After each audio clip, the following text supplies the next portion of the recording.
Is that in accord with everybody else? Okay, here we go. Ladies and gentlemen, good afternoon. Welcome to this CoSA webinar for members, Disaster Preparedness, Monitoring Your Collections During Adverse Conditions. I'm the moderator, David Ware with the Arkansas State Archives, and we have three fascinating presentations today. Our speakers are Patrick McCawley, who's been with the South Carolina Department of Archives and History since 1986. Patrick spent the first 21 years with the department as an archivist with Reference Services Branch, where he handled research queries dealing with the Civil War and other South Carolina military-related events. There's something else besides the Civil War. In 2007, he became the Accessions Archivist and Supervisor of the Archival Processing Unit. In 2018, he was also given responsibility for the agency's Records Management Unit and the State Records Center, which holds long-term current non-archival records. Our second presenter is Jennifer Simmons. Jennifer is the Research Room Supervisor for the Colorado State Archives.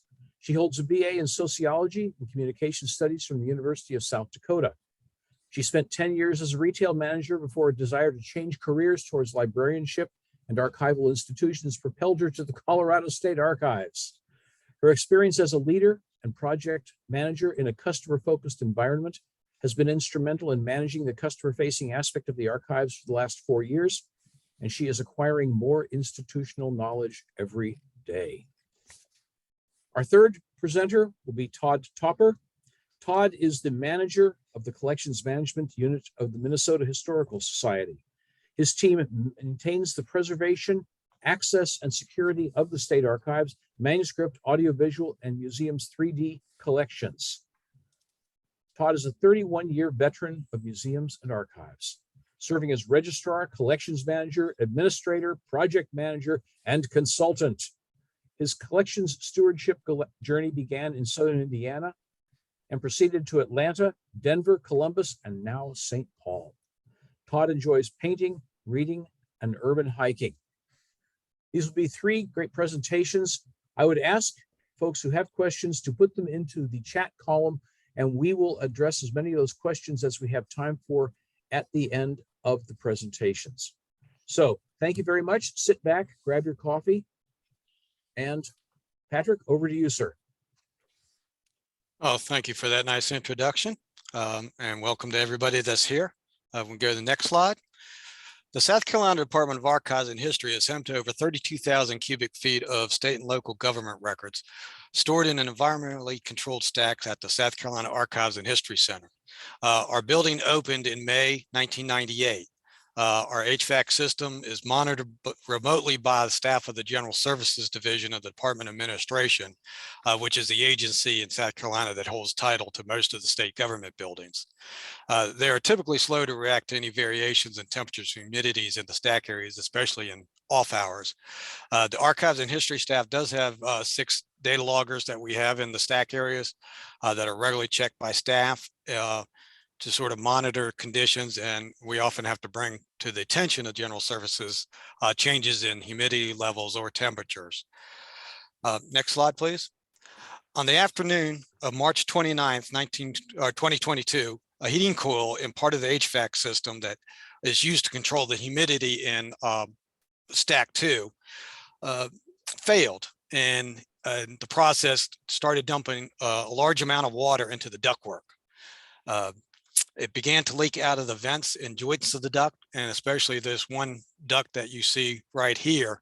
To the right of the picture is one of the compact shelvings that we have, what was sitting directly underneath the vent. So the vent started leaking on top of the stack shelves, and then puddling, and then running down the sides and through cracks and things in the sort of the structure of the shelf. Staff from the Archival Processing Unit was notified by someone in the reference room about 2:30 that there was water on the floor and that there was water leaking out of the vents.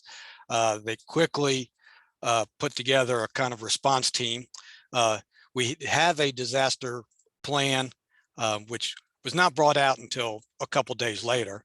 But Fortunately, several people on the staff were sort of familiar with it and managed to kind of put it into effect without having to refer to it directly. General Services was notified, and by 4 o'clock we had the water turned off. But during that 90 minutes and however long it had happened before, a considerable amount of water was flowing out of there and down onto the shelves. Next slide, please. The first step of the response team was to remove records from the area of immediate impact, and we were doing this while water was flowing. The impact areas initially appeared to be localized to that large vent as the ductwork entered the storage area from the air handling unit. The response team consisted of staff both from processing, reference, records management, as well as from our micrographics and digitization units. We began to pull record cartons and volumes from the shelves directly impacted and from surrounding shelves. Boxes and volumes that did not show evidence of water exposure were stacked on pallets away from the impact area. Tables were erected to create a triage area for records that did show evidence of water contact. Next slide, please. Plastic sheeting was hung to protect records that remained on the shelves because we felt like we couldn't move everything in the time we had it, or what seemed like the time we had to respond. As the afternoon progressed, the water continued to spread in the air ducts. And you can see on the photo, they kind of laterally run parallel to the shelves. And they started, water started leaking out of different cracks. And the one large vent that you see in the foreground of this picture here. Fortunately, these leaks were not serious, and the impacted records were quickly identified and moved. And in these cases, what we did is just move the ones from the top shelves and then drape plastic to protect the ones underneath. Next slide, please. This is another shot of the ductwork where the water was kind of sort of just spreading slowly down these ducts and just looking for low spots in areas where it could sort of find its way out. A local business was contacted and arrived, and they began vacuuming up water.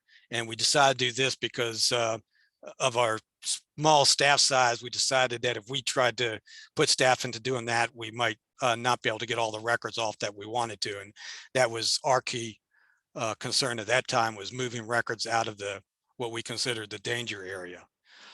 By 5 o'clock, most of the impacted records had been moved to a safe area, and fans were set up to keep circulating in the stack, keep air circulating in the stacks, as the air handlers for this stack area had been turned off while General Services was trying to identify and fix the repair. Next. At this point, this is basically 5 o'clock. The staff started transitioning to inspecting water damage boxes and assessing which materials needed the most attention. Additional tables were brought in and set up in an unaffected area of the stacks. Some material was only slightly damp, usually just wet along the bottom or along the sides where the water had fallen down from an upper shelf, while others were sort of soaked through. As staff identified the wettest material, other staff would remove the material from the boxes and spread them out on tables to begin the drying process. Material that felt damp was taken out of the boxes and allowed to dry in stacks on tables. We also identified the volumes that were wet and laid those out on open shelves. Many of these are older volumes and large sizes, so we couldn't sort of stand them up on end as is often recommended. Next slide, please. The following day, we began to further assess the damage to the documents. Priority was given to our Revolutionary War audited accounts, which are a collection of loose papers documenting service during the war. They're some of the most heavily used records in our collection. And although they are microfilmed and digitized, they have considerable intrinsic value due to signatures of notable South Carolinians who signed them as battle commanders or state officials. as well as the fact that we're coming up on the 250th anniversary of the war, which makes them a little bit more likely to be used for exhibits and things like that. Approximately 32 out of the 65 cubic feet boxes in the collection indicated some water damage, but in many cases, the boxes had absorbed the water and the documents were not as badly affected. Only about 7 cubic feet amounting to a little over 1,100 accounts or files were significantly impacted by the water. What we ended up doing, as you can see in the pictures, is laying them out on blotting paper. We did have to put some blotting paper and paper towels inserted between the pages. These were laminated 30 years ago, and they're kind of bound together because they include a lot of small, looser papers. The lamination also kind of helped prevent the paper in these from getting absorbed as quickly. The laminate, which was a plastic, sort of kept the water in some cases puddled on top of the document rather than being absorbed into it. The damp audit accounts that we had identified the day before were also then at this point laid out in effort to increase their air exposure and allow them to dry quicker. We utilized empty shelving in other stack areas to increase the amount of material that could be laid out. Next slide, please. Over the course of the first week, the staff continually checked the audited accounts and pulled any that were dried. As they were noted as being dried, we sent them up to the conservation lab where the documents were lightly pressed to reduce curling.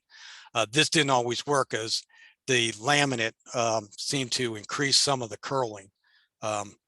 So without removing the lamination, I'm not sure we'll ever get rid of the curling, but we're not too worried about that since we do have these digitized and microfilmed, and such as probably only less than 10% of the collection was wet, and of that probably another only 5% had any kind of really bad curling to it. In the first week, we also rechecked the cartons of the audit accounts that had stayed on the shelves and found several more that had some water damage. The files themselves were just damp, and in many cases it was just the folders that appeared to be damp, but these were laid out to dry also. In the ones that were really wet, we on a regular basis exchanged the blotting paper and paper towels and replaced them to facilitate the drying. We created a spreadsheet of all the audit account files that were affected, which noted both the time that they were laid out for drying, which ones needed folders or boxes, and any other additional issues such as the curling, wrinkling, or tide lines. We basically had these dried by April 4th, and by then all of them were in the conservation lab for the light pressing and then rehousing and relabeling. Next slide, please. The second priority were a series of 19th and early 20th century Treasury and Comptroller General volumes that were impacted by the water. Initially, the water damage volumes were laid out open to begin the drying process. On the second day, the day after, we began to list all the impacted volumes with similar notes as the A's on the level of damage, the degree of water saturation, any kind of warping or buckling of covers, detachment of leather covers, wrinkled pages, tide lines, all the usual stuff. Because we couldn't stand them on end, we, on a regular basis, changed out blotting paper and towels and even the location on the pages where they were in. And the reason we had to lay them on flat were many of them were anywhere from 10 to 15 inches wide and up to 18 and 24 inches in length. And just the heaviness of the book covers and the degree of wetness that they had, if we tried to stand them on end, they would begin to basically fall over on themselves. The book covers or the covers would just sort of not be able to hold the weight. Now, on the other hand, those heavy covers, which were fairly thick cardboard, soaked up much of the water. So many of these volumes, the pages themselves were just damp or just saturated a few pages on either side of the cover boards and not all the way through. Now, the smaller volumes that we had did tend to get a little bit more saturated. And a lot of them had just sort of these sort of cheap paper covers that you sometimes see with smaller ledgers and things like that. Next slide, please. The volumes were regularly repositioned and pages turned to help the drying process. And as I said, the damage to the larger volumes mainly impacted the cover boards and the material covering the boards. One of the most common one was disintegration of the cover material and warping of the boards themselves. Next slide. One of the decisions we made early on with a lot of these books is to go ahead and cut off the covers and sort of dispose of them. This allowed us to kind of skip a bunch of steps. Most of these, we didn't feel like it was worth trying to repair the covers. It was easier to take the covers off and then just put them in boxes and put them back on the shelves in boxes. Now, some of the more heavier saturated volumes took almost a week to completely dry, and we had to interleaf them pretty often and change the pages. Next volume, please, or next slide. Once dry, the volumes were set aside for basic cleaning and repairs. They were all brushed and vacuumed to remove debris. In some cases, we had to create new labels. Next slide, please. Now, we did have, on the third day, we did discover some mold growth on a number of volumes. I think in the end, we had 49 volumes that showed mold growth. As soon as we discovered this, these were all wrapped up and placed into a deep freeze. We did have a freezer on site that we've used for this sort of thing before.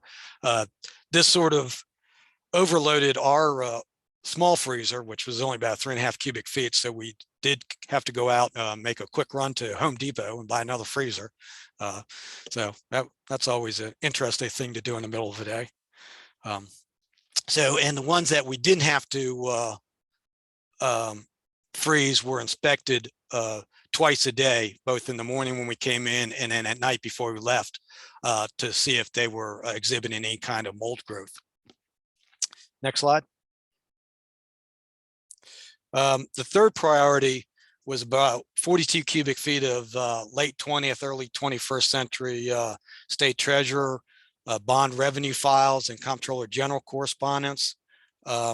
These consisted of folders of correspondence, legal papers associated with the revenue, the bond revenue offerings, and the spiral bound bond documentation that the state completes on every bond issue. Much of this material was merely damp, although we did have several boxes that were saturated. Initially, the material was removed from the wet boxes and broken into smaller stacks. We didn't view these as much of a priority as the other records. Some of it because we felt some of this might be duplicated in other records that we had. But after we had worked on the other ones, we began to go through these. You know, in the first couple of days, the material was removed from the wet boxes and broken into smaller stacks. And then as we moved out the audit accounts, we started spreading these out and allowing them a little bit more air circulation to allow them to dry quicker. Like the other material, we recorded the contents of each box and created spreadsheets showing conditions, level of saturation, and work that needed to be done. The second week, we also began cleaning up the areas of the water leak. The vents dripped for about 48 hours as the water just slowly had to find its way out. So we kept the plastic sheeting up for about 4 or 5 days just to make sure they were completely dry before we took those things off. Once we felt comfortable with that, we thoroughly wipe down all the shelves with wipes and basically Clorox wipes to kind of clean them, and then allowed them to thoroughly air dry before the records were returned to the original location. We also double checked all the records that were in the area of where the water leaks were, or where we had removed records, to make sure that we had gotten everything that might have been impacted by the water. And then shelvings that held volumes that subsequently were used for cleaning or for air drying. We also thoroughly cleaned those before we put new records on them to dry. Next slide. Towards the end of the second week and into the third week, our efforts shifted to drying material to rehousing and returning the material to the original locations. A large number of folders and boxes had to be replaced because of water damage. Extensive relabeling had to be done, as some labels peeled off of boxes that were only slightly damaged. Extensive relabeling had to, or a lot of labels were wet, as you see in this slide here. A lot of them just got damaged from the water, and then from just the constant shifting around as we're trying to move things off the shelves. And despite the sort of chaotic removal of the records in the early stages of the leak, we only had a small number of records that we would consider lost, and they were boxes and volumes that became separated from their labels. But in a determined effort by the processing staff eventually identified all these orphans. At this point, most of the material had been dried, cleaned, rehoused, and returned to the shelves. We had begun to thaw out and clean the frozen volumes individually. Each record series impacted has been listed and flagged in our contact management system, so that we can do periodic evaluations and long-term monitoring. Approximately 73.5 cubic feet of records in 41 separate series were impacted and moved, and all but about 9 cubic feet of frozen volumes have been returned to the stacks. But we are putting procedures in place and to monitor all the documents over the long term. Next slide, please. Some of the lessons we learned: one, flexibility. It's difficult to keep a disaster recovery plans up to date, especially if you're having staffing changes on a regular basis. One of the things we noted when we finally pulled out our recovery plan is that even though it was only about 2.5 years old, that quite a number of people that were on the recovery team were no longer with the agency. It was also one of the things is we kept our initial response simple. It was move the records out of the way of the water, and then once that got done, then we could go to some of the other steps. We found it's easy for chaos to overcome a plan of action. So even though we had some people who kind of knew what the plan was, they got in there in the first little bit, and you had a couple of leaders, too many leaders and not enough chiefs sometimes, and people were kind of giving different directions. The second is leadership, and that's having clear lines of responsibility. The earlier you can establish those, kind of rein in the chaos that will naturally occur in those situations, is the best. It goes back to the whole thing that nature abhors the vacuum. So if someone doesn't take charge, a number of other people will try to. Organization, keeping a record of what's been impacted, and sometimes you have to wait a couple of days to get that done, but getting it done as early as possible. There's always going to be some missing labels, damaged boxes, where you're going to have to wonder what was in there, what was the series number or whatever. And this becomes more problematic as time goes on. So the earliest you can get that kind of under control, the better you are. Triage is another one, establishing a priority list to ease the chaos. And that was one, getting the records out of the way. And then once that's done, then going to, let's see what's the damage is and what we need to do about it. Everything in the collection might be permanent, but it is not all equal. And then accepting that some damage or loss may occur is kind of, I think, crucial to taking the next step. A lot of people get too kind of caught up in, trying to prevent any loss, and you sometimes have to accept that something might get lost along the way or be damaged beyond control. The third is trying to maintain some patience and calm. Everything doesn't get done on the first day. And in any of these situations, you got to view it as going to be a several week or several month process. So settle in for the long haul. Thank you.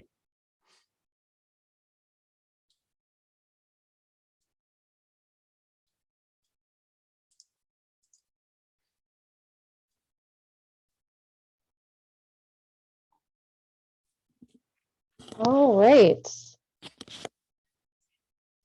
I am up. So hello, my name is Jennifer Simmons, and I am the Research Desk Supervisor and General Program Administrator for the Colorado State Archives. My job, most of my job is handling the public facing aspect of the archives. So today I'm going to be talking about how we provided necessary access to records during times of civil unrest, notably after the death of George Floyd in 2020.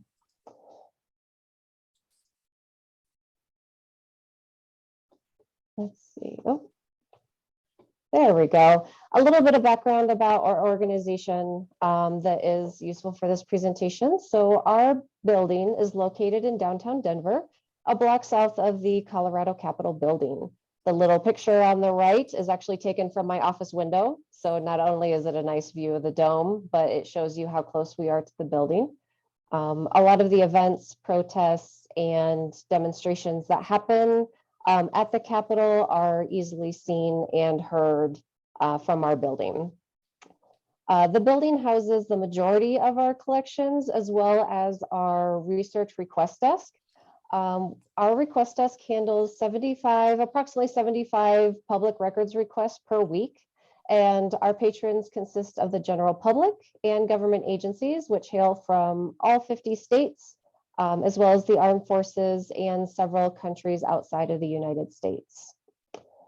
We do have genealogists, researchers, and historians that utilize our services, but the majority of our records requests are for modern records, such as divorces, probates, marriages, or other court cases that people require to access state and federal benefits and services.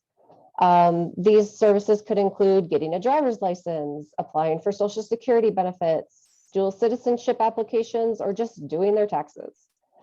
Because of the need for modern records, Colorado State Archives was open throughout the COVID-19 pandemic, as well as during times of civil unrest. The specific time that I'm going to be talking about here was in May of 2020, after the death of George Floyd. So like many cities across the nation, Denver hosted several protests in reaction to the death of George Floyd. And the first protest happened on May 28th. We had approximately 2 weeks of protests in the area, as well as a smattering of demonstrations after the fact. During the day, the protest stayed pretty peaceful, with thousands of Colorado residents marching the streets and demonstrating in Civic Center Park, which is just west of the Capitol building. However, towards the night, many persons turned towards graffitiing buildings, breaking windows of state buildings and local businesses in the area, setting trash can fires, and general fighting.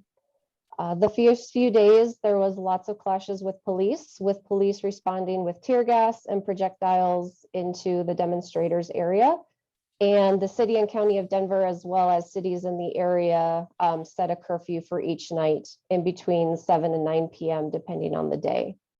There were approximately 120 arrests made over the first 4 days and approximately 150 complaints concerning police behavior over the first 5 days. So this is kind of the setting that we found ourselves in. The archives building was not immune to damage. These are just some of the photos that we took of the building. Graffiti was throughout the building, as well as sidewalks in the area and on some cars. The middle pictures show a rock thrown through a window. That office is directly next to mine. And I believe the archivist who shares that office kept the rock, probably for posterity. The photos on the right is the entrances to the building. So you can see the doors are all glass. That glass was all shattered outside on the outside of the building, the doors and the panels.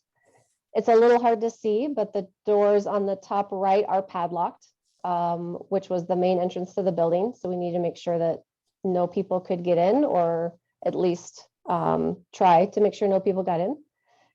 There was one staff door that was available for government employees to enter the building, but everything else was locked or padlocked. Many people around the nation were watching these events happen, and it felt like we were all holding our breaths to see what would happen about these protests and demonstrations, how they would affect future policy, how they would affect discussions of race and police procedures. But the kind of inevitable fact is the world keeps turning and deadlines keep happening and customers still need records to do basic things. Many of our customers weren't in areas of protests. Many of them didn't know that our building was in downtown Denver. So there became a need to figure out how to keep the archives open, how to keep the records safe, and still maintain communication with our customers and their requests. Obviously, some main concerns for staff and customers was primarily the safety of staff, making sure everyone stays informed and making sure everyone stays safe. For the safety of records, making sure they're not damaged during the protests, but also just simple maintenance. Our building was built in 1976 and it leaks and there's pests. So, you know, how do we get people into the building to ensure that just general maintenance is something that we keep an eye on? And then, like I said, our records are modern. So some of them contain personal identifying information. So making sure that no unauthorized access is happening in our areas. And then also communication with our customers, letting them know what's going on and what's going on with their requests, and providing immediate access to requests that are more time sensitive, prioritizing requests that are needed right away. And this isn't just for the general public, but also the General Assembly, which was in session at the time, as well as other state agencies to make sure that they can do their job as well. Obviously, this is a situation that you have to adapt quickly to, and there's a lot of unknowns. So mostly we wanted to be kept informed. The news is fine and social media is fine, but also, you know, if someone is going into the building, making sure that they're communicating to the rest of the team what the situation looks like, keeping informed through Colorado State Patrol to know whether it's safe to go towards the building or not. Someone always knowing when you go into the office and when you leave. I found that going into the office at 6, 7 in the morning, there was no protesters, there was nobody around. So it was safe for me to go in, safe for me to walk the areas and do anything that needed to be done that you can't do working from home. Also, we had a lot of our executive and directive or division directors wanting to know when people went downtown and when they didn't. So it was also a matter of safety that someone knows where you're going to be. If you are going to go into the office, avoiding the protesters and do not engage. We all have opinions about what was happening or what the situation was, but just understanding that you are an agent of your organization as you're walking in. And it's not safe to engage in possible confrontation or conflicting behaviors. If you can do a buddy system, that's always the best. But if you're going on your own, just making sure someone knows where you are and that you're being safe. And the last is, you know, how do we adapt how we communicate with our customers? We had several options on how to keep communication open. We used messages on our website, messages on our social media. Because we were already working from home from the COVID-19 pandemic, we already had ways to forward our work phones to, for me, I forwarded our research desk phones to my work cell phone. So this meant I could communicate with customers directly and let them know what the situation was, being honest about the situation, but firm with expectations on what can and can't be done. Obviously, someone needing a marriage record for their genealogical binder, isn't going to be a high priority, but maybe someone who has a deadline to apply for Social Security benefits would be a higher priority request. So being honest about what the expectations might be as to when those could get out. Obviously, empathizing with customers who need records right away. Explain the situation and just know that this is important to them. And so we're trying to do what we can. And lastly, just to get creative, I purchased envelopes and stamps, and I would come into the office, I would print out a bunch of stuff that I needed, I would take it all home and I would mail it from my home mailbox. Giving away records for free if it's something that needed to be there at a certain time, writing letters to customers explaining the situation so they could take those to various offices and get their deadlines extended, or just kind of a couple of ways that we tried to make it easier for customers, but also stay safe ourselves. We did have a couple of tools available already and to be able to help us with this. And we also put in some new action items into place. As I mentioned, we were already working from home since COVID-19 breakout. So there was no need for unpaid or leave days for our staff. Everyone could work from home. We already had the ability to answer phone calls from home. Our request process is already available to be done online. We do still get mail and phone requests, but about 80% of our requests come through an online form that's on our website. It feeds into a set of Google Forms and sheets, and we can monitor those requests from home. So it made it really helpful to be able to react quickly to our customers, to be able to tell them what's going on and what they can expect. As David stated in the beginning, my career track to the archives was a little bit different. I was a retail manager before this, and one of the things I brought to this position is conflict management. When you're a retail manager, you get a lot of experience and training in conflict resolution. So that meant I could handle unhappy customers. I could handle confrontations with a lot more ease and training. I was also more comfortable going into the building, even though it feels a little bit uncomfortable and a little bit unsafe. I was more than happy to do that instead of sending in somebody that did not feel comfortable in that situation. We also already had the emergency notifications through State Patrol. Those are texts and emails that they send out warning us of different things in the area. New action items we put together was a shared Google Calendar for the staff going into the office. This was not only for safety to make sure we knew where people were, but also we could work as a team where if someone was going in, we could get together and see what else needed to be done at that moment. One person walking into the office in the morning to walk areas. Usually that was myself, the state archivist, or another archivist on duty.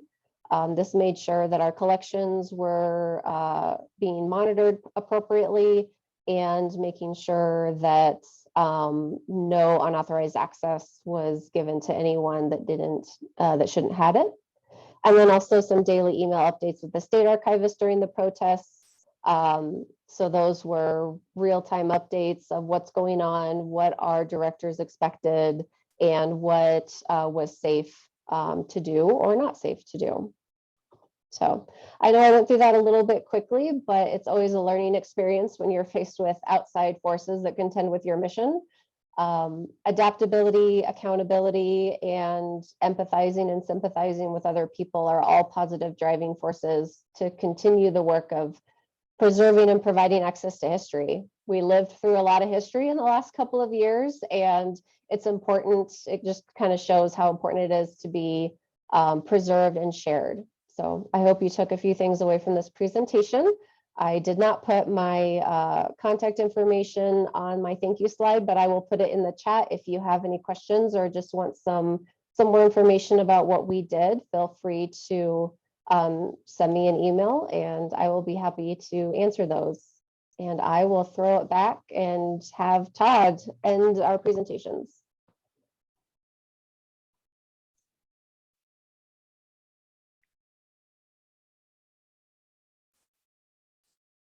Okay, I need to share my screen. Here we are. All right, well, hello from up north, everyone. So as introduced, my name is Todd Topper. I'm the manager of collections, the Collections Management Department for the Minnesota Historical Society.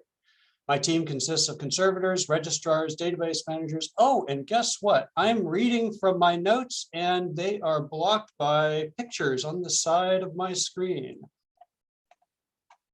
Can anyone help me get rid of this? Let's see if I can do this myself. Oh, there we go. All right. So the summer of 2020 gave us challenges no one could have predicted. This presentation will cover how we as collections managers changed our habits, methods, and expectations during the spring and summer of 2020 to address specific needs based on perceived and real threats. Let us start with context of place. And it's not advancing. Uh-oh. Okay, so my screen is shared, but it's not advancing.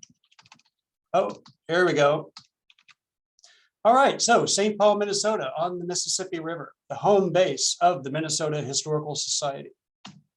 Minnesota, land of 10,000 lakes, also known for cold weather, ice, and walleye fishing, and Vikings, the Pillsbury Doughboy, and the Jolly Green Giant. This is the Minnesota History Center located in St. Paul. Opened in 1992, this building serves as a central hub for the Minnesota Historical Society. Now in its 171st year, it is home to a comprehensive and accessible collection of archival records and artifacts, such as the Minnesota State Archives. This collection, plus manuscripts, comprises over 100,000 linear feet of state documents and private business and personal records. We also hold about 250,000 museum artifacts, closed stacks of some 500,000 volumes, the reference collection, which is another 5,000 volumes held in the reading room, as well as tens of thousands of sound and visual recordings and tens of thousands of microfilm reels. Permanent and loaned collections are also found in our exhibit spaces. As just reviewed with all these spaces, there are many areas within the History Center where we must consider special attention to security, access, and environmental systems. After 170 years of collecting, MNHS collections are encyclopedic and voluminous. Although the Historical Society maintains 26 sites throughout Minnesota, most collections are stored and accessed at the Minnesota History Center. However, since COVID, online access has probably surpassed in person. The Minnesota History Center sits within the State Capitol Complex grounds. We are a private not-for-profit that has a unique partnership with the state. The History Center is a state building that the Historical Society leases. The lease agreement includes a State Patrol security presence and maintenance staff. The MNHS building and security management team does not direct the work of security or physical plant maintenance. Security and maintenance staff have 24/7 building access and control their own schedules. Communication between the two entities is a challenge. As you can see in this photo, the Minnesota History Center is in very close proximity to the State Capitol building and is on the main avenue connecting the Capitol with the governor's residence, only a few miles to the west. The location of the History Center is key to understanding the events of and responses to the summer of 2020. Let's go to 2020. On Friday, March 13, Minnesota Governor Walz issued Executive Order 2020, ordering non-essential Minnesotans to stay home due to the increasing COVID-19 cases. On Sunday, March 15, MNHS administration issued orders for staff to work from home. Over the next several weeks, MNHS leadership created and initiated a continuity of operations plan determining essential work and essential roles. History Center access was restricted to a handful of staff. We are very fortunate that the Collections Management Unit was determined to play an essential role in continuity of operations. We asked for continued building access and were allowed special permission to enter the building daily for collections inspection rounds. And almost everyone else stayed home. For daily inspection rounds, collections management staff created a standardized list of all collections areas within the History Center and offsite storage.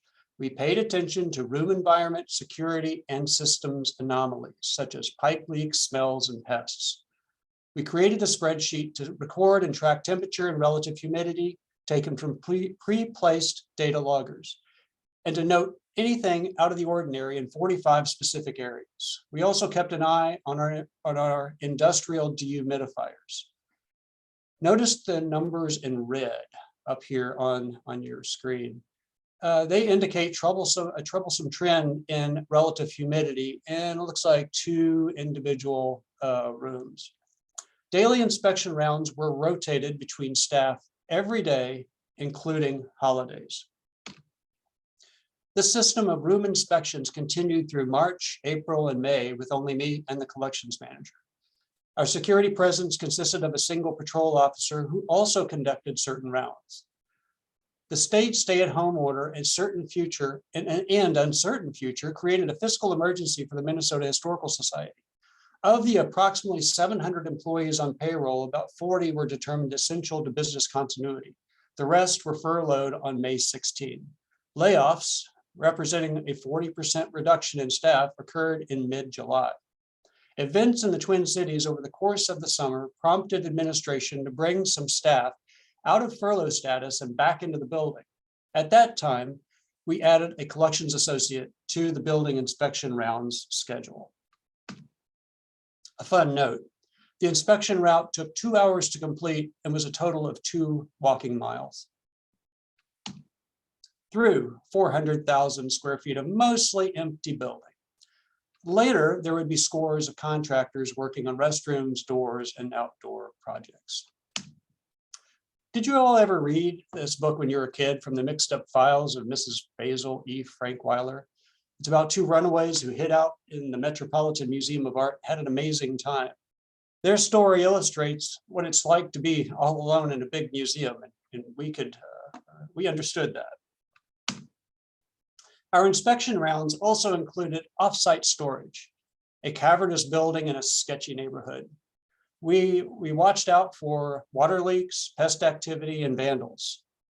Small roof leaks, trash dumping, and tagging were persistent problems at this site.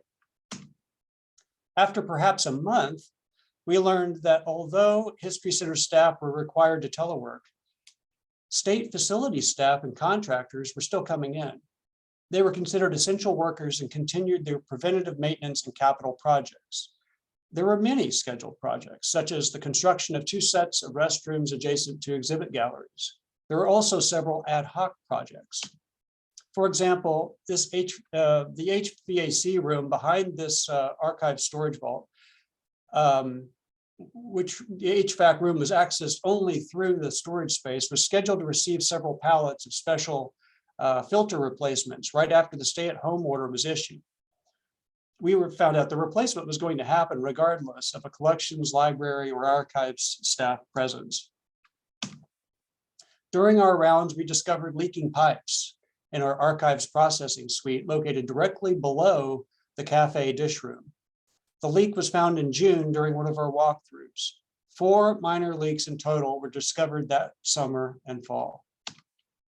The pipe replacement project started with a leaking pipe and continues today, 2 years later, as a nearly full system replacement in this area.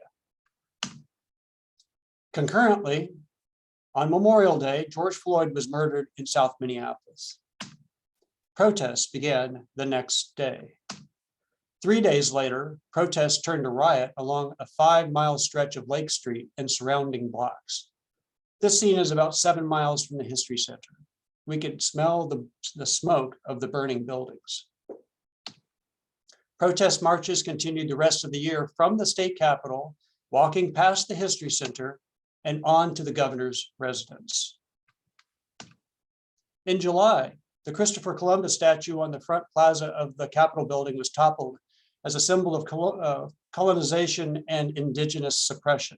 There was at least one instance when on-site History Center staff and contractors are asked to leave early due to potentially violent protests. Our objects conservator was brought back from furlough to consult on various damaged monuments on the Capitol complex. Fears of violent protest and vandalism based on what we saw locally and at institutions across the country prompted us to create an ad hoc artifact evacuation plan for the galleries. At the request of lenders, a few borrowed objects were removed from display and secured. So 2020 in summary. The routine of daily inspections allowed us to notice patterns within the History Center security presence, the History Center facilities and maintenance staff, the homeless encampment presence. I didn't include slides for that, but we had a huge homeless encampment, and just sort of random people wandering around. Indoor temperature and relative humidity versus outdoor environment, locked and unlocked doors, sounds and smells, pest activity. Now, this is interesting. Our mouse activity dropped, but because we weren't using the drains, drains dried up and we had drain flies coming out of our cafe. Number two, we created an unexpected closure section of the emergency preparedness and response plan. Who knew that we needed a section of the plan that covered unexpected closure? Number three, we developed a closer working relationship with our facilities department. So this all coming down to today, we're still adjusting to a hybrid work environment and staff reductions. The History Center is open to in-person visits only Thursday through Sunday. That's about to change this summer. The Gale Research Library is only open Thursday through Saturday. Certain collections work is sidelined or distributed among remaining staff. The necessity for virtual communication continues. Routine collections area monitoring is ongoing. Teamwork, this is the takeaway. This is the real takeaway. Teamwork, communication, and routine inspection rounds remain key components of our work as we emerge from the 2020 pandemic and social upheaval period. So thank you very much. I knew we didn't have a lot of time left, so I tried to cram a lot of information into a very short space. So I thank you very much, and I'm going to, let's see, send this back if I can stop presenting.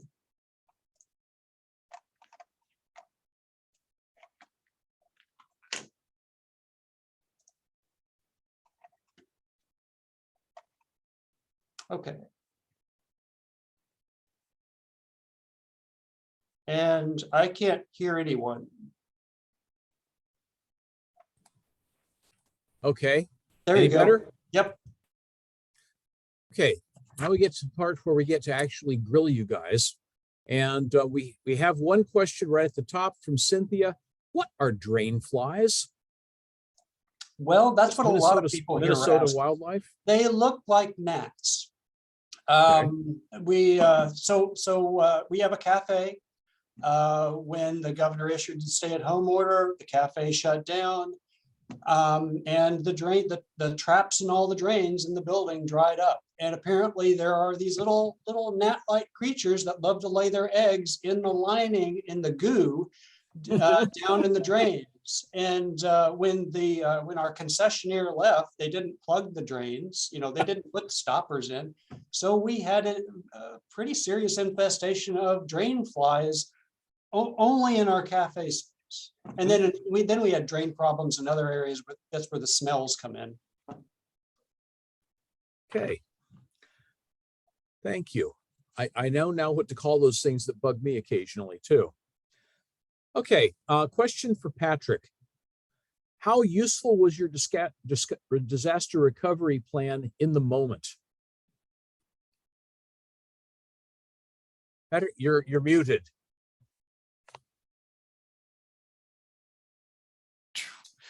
In the moment, we never pulled it out. Fortunately, several of us who responded initially, although actually it wasn't me because I was on the road at the time, so I didn't actually get there till about 4 or 5 o'clock. I think I was out of town. But the couple of the people that did respond were familiar with the plan, so they kind of knew the concept of what needed to be done. And I think the initial thing was to get records out of the way of the danger of the water.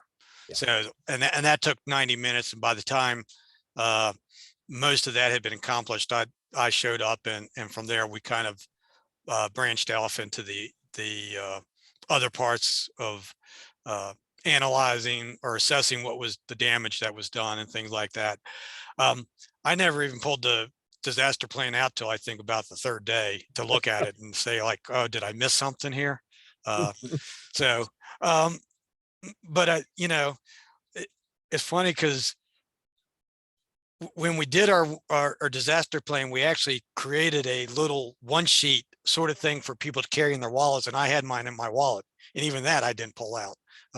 You know, because you get stuck, you're in the moment. It's like, oh my God, the water's coming out. We need to get these records moved. But I think some of the training that we'd done or experiences that we had kind of kicked in. But it did bring up that fact that we needed to make sure newer staff and younger staff were sort of trained and at least familiar with the disaster plan, so they could put it into effect without having it handy. Patrick, looking back with the benefit of 2020 hindsight, is there anything that you would say you should have done differently? At the moment, I think we handled it pretty well. I think there was a little bit where some people wanted to get some of the plastic up quicker. And I think in hindsight, I think that the case should have been made to move the records as quickly as possible, because there was a, you know, sort of a log jam at times of some guys trying to put plastic up while other people were trying to pull material off the shelves. And then I think getting situated earlier, because when they first started pulling the records off the shelves, they just were kind of dumping them everywhere. So it took a little while once I got back to get them, putting it in the same, in the right places. Understand. Okay. A question for Jennifer here. What are some conflict resolution tips when you're communicating with unhappy patrons or customers? Yeah, so anyone that doesn't have conflict management kind of training, I kind of encourage you to do that because it's helpful in a variety of situations. Stay calm. It's really hard sometimes not to match the other person's intensities. So it is really important to stay calm. Don't raise your voice. Be very kind of almost monotone, but just very even. Active listening and asking clarifying questions. Part of the time, people just want someone to listen to their issue and know that somebody else understands. So even if your answer can't change, just showing some empathy, showing some sympathy, letting them know that you understand their situation. And then if something escalates and you feel unsafe, leave the situation physically. If you need to contact someone for help, do so. But it's always best to remove yourself from the situation if you don't feel that you're comfortable handling. So that's usually the kind of the top three little tips that are kind of, if you just tell yourself to stay calm, and if you just, you know, let yourself listen to the other person and understand, then that usually goes really far. And just as a matter of curiosity, how long did it take before the building was repaired? So we had, even on the windows that were not broken, we had boarded up windows for about 4 to 5 months after that first protest, which means we got no sunlight in our offices or our research room, which is sad. So it took about 4 to 5 months until the window boards came down. Graffiti was cleaned within probably a month to a month and a half, both by community members as well as our own Capitol Complex maintenance employees with the state. The statue, there was a statue in the Civic Center courtyard that actually came down and has stayed down, and they're now looking at replacing that with another memorial of some kind. So probably all told, it took about 5 to 6 months for all the windows to be replaced, the graffiti to be gone, and kind of things to start feeling a little more normal. Then people saw the sunlight again and blinked and said, what is this? Yeah, yeah. I'm a pale person, so sun was kind of crazy after a while. Mhm. Okay. Todd, question, did you have, well, you obviously had some issues with vandalism at the History Center. How big were they and how'd you deal with them? Well, that's the surprising thing, David. We had, all these protest marches going right past the History Center, and the vandalism was very minor, almost non-existent. No tagging, no broken windows, and the vandalism didn't come from the protesters. It came from the homeless encampments. Folks trying to find a bathroom. Mhm. So, and we also had, we actually had a homicide in one of the homeless encampments across the Lord. street. Yeah. The encampments were fairly close to your building? We have a lot of sort of no man's land, grassy strips around the building where the jurisdiction from the city and the state is in the federal government, because we have interstate very close. So it's sort of it's not clear. So there was great opportunity for homeless encampments in vague jurisdictional areas. Okay, interesting.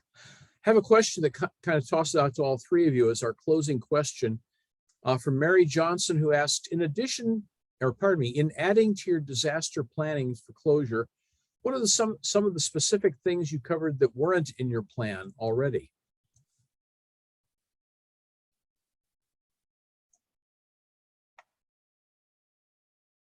I'm sorry, David, was that for me? Okay, that was for everyone. Oh.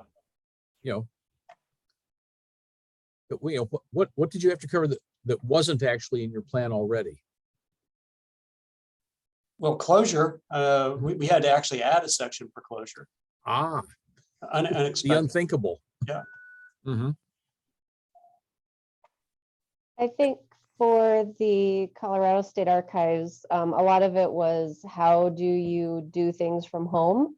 Before COVID-19 and before the protests, we were in the office 5 days a week, and now suddenly we're all from home. And how do you manage requests? How do you decide when to go in the office? How do you manage people that can't pay for records and want to come in and look at them for free? So just some things that we've ironed out over the last couple of years, but just how do you maintain your communication with the public and not be in the building? I think for us with our disaster plan, we haven't gotten to the point where we've analyzed what we did enough to know specific changes in the plan.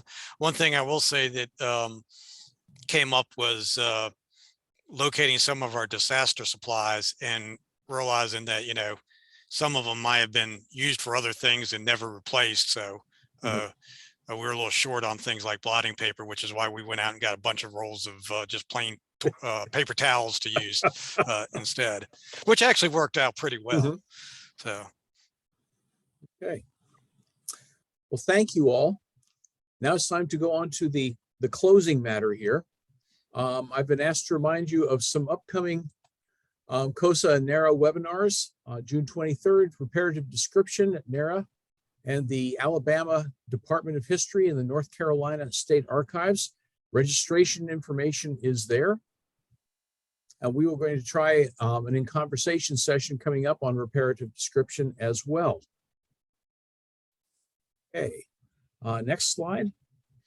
Siri, June 7th, the focus group, automating records preservation in a Microsoft 365 world.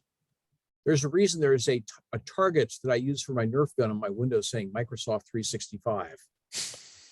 But I'm learning to live with it. June 22nd, archive IT coordination and communication. Interesting, across the universe there. Registration information is down below. I would point out also an upcoming Nagara webinar, Moving the Messes, Office Consolidation and Records Management in a Post-Pandemic World. We don't have the information on that. But if you are a Nagara member, it's worth looking at. Sounds like a good provocative topic. Okay, then after this, you have contact information, please. Contact, especially since we have an incoming executive director, make yourself known. Okay. We also have a bunch of sponsors to thank. I won't read them off because you can read them, but if you deal with one of their staff members or a representative, tell them that you actually appreciate the fact that they support this activity, that they support CoSA. They like hearing this sort of thing. And finally, we have an evaluation. Please take a few minutes to respond to the questions, help us plan future webinars.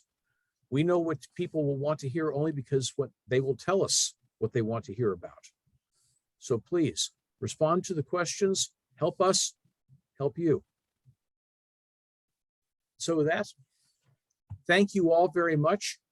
Look forward to seeing you all next time. Bye-bye all. Thanks, guys. Thank you. Thank you.